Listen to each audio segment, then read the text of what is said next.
बहुत लोगों ने बार बार बोला कि 28 फरवरी 2002 गोधरा गुजरात हिम्मत नहीं है क्या बात करने की। पहले CAA, फिर शाहीन बाग, फिर JNU हिंसा, दिल्ली और बंगाल दंगे और उसके बाद कश्मीर फाइल। मैंने पूरी कोशिश करी कि गुजरात के विषय को ना छेड़ा जाए। वजह हिम्मत नहीं थी। एक सनातनी हिंदू अपने आप में हिम्मत और शौर्य की परिभाषा है। वजह थी सही समय की प्रतीक्षा थी उस क्षण की जब एक तरफा का सेकुलरिज्म सोए हुए हिंदुओं के घरों को आग लगाएगा। पिछले 15 दिन से इस देश में जो हुआ है वैसा कुछ फरवरी 2002 गोधरा गुजरात में हुआ था, लेकिन इस देश को कहानी केवल 28 फरवरी दंगों की सुनाई गई। एक दिन पहले 27 फरवरी 2002 को क्या हुआ था? हिम्मत मात्र सच बोलने को नहीं, कभी कभी सच झेलने को भी चाहिए। 100,000 with a paid Islam who were burnt to death.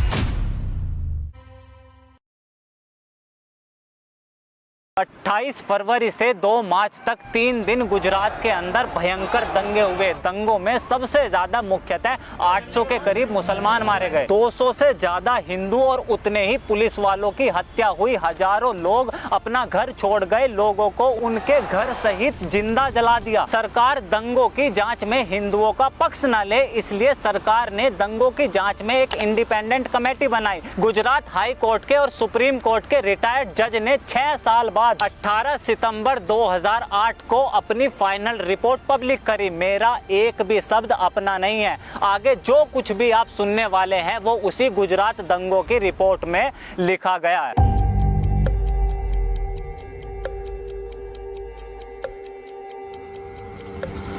प्रभु श्री राम हिंदुओं के लिए उनका इतिहास, आस्था और सनातन पहचान के प्रतीक है, लेकिन 100 करोड़ हिंदुओं को उनके ही देश में प्रभु श्री राम की उपासना से वंचित रखा गया। सबूत मांगा गया कि प्रभु श्री राम अयोध्या में कहां पैदा हुए। 6 दिसंबर 1992 में अयोध्या में सियावर राजा रामचंद्र के जन्म स्थान पर बड़ी बाबरी मस्जिद गिरा दी।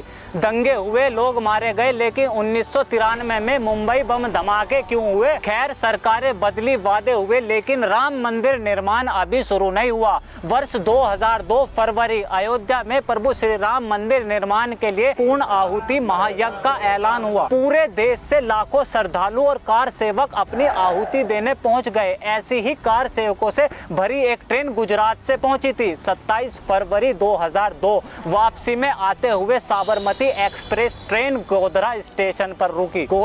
गोधरा एक मुस्लिम बहुल इलाका है और गोधरा का इतिहास रहा है कि यहाँ एक नहीं 10 हिंदू विरोधी दंगे हो चुके हैं। 27 फरवरी के दिन भी गोधरा स्टेशन पर एक कार सेवक और मुस्लिम चाय बेचने वाले की झपट हो गई। जब थोड़ी देर बाद ट्रेन चली तो किसी ने ट्रेन की चैन को खींचा, एक नहीं कई बार खींचा। जैसे ही ट्रेन रुकी तभी एक भीड़ पत्थर, पेट्रोल, लोहे की रोड और एसिड बल्ब के साथ उस ट्रेन पर टूट पड़ी। जान बचाने के लिए किसी तरह जिंदा बच सके इसलिए कार सेवकों ने अपनी ट्रेन के खिड़की और दरवाजे बंद कर लिए, लेकिन वो हमला इतना भयंकर था कि उस भीड़ ने उन खिड़की और दरवाजों को भी तोड़ दिया। और तभी उस ट्रेन के S6 कोच में वो भीड़ पेट्रोल फेंककर आग लगा देती है। 59 कार सेवक, 27 औरतें और 10 बच्चे जिंदा जला दिए और जलते हुए शरीर भी बस एक नाम जय श्री राम बोल रहे थे। कुछ घंटों बाद पास के ही एक लाउड स्पीकर से ऐलान हुआ कि काफिरों को मारो, हमारा मजहब खतरे में है। इस बार भीड़ बड़ी थी और आवाज केवल एक कि हिंदुओं को मारो, काट डालो, जला डालो। दंगे ये भी थे, हत्याएं यहाँ भी हुई, लेकिन इस देश को बस वो दिखा जो 28 फरवरी से 2 मार्च तक हुआ। 2004 कांग्रेस केंद्र में जीत जाती है। 19 जनवरी 2005 कांग्रेस अपनी जांच में 27 फरवरी की घटना को एक एक्सीडेंट, शॉर्ट सर्किट बताती है। और कुछ लोगों ने तो यहाँ तक बोल दिया कि कार सेवक खाना बनाने के लिए जो केरोसिन ऑयल अपने साथ ले गए थे उससे उस ट्रेन में आग लगी है।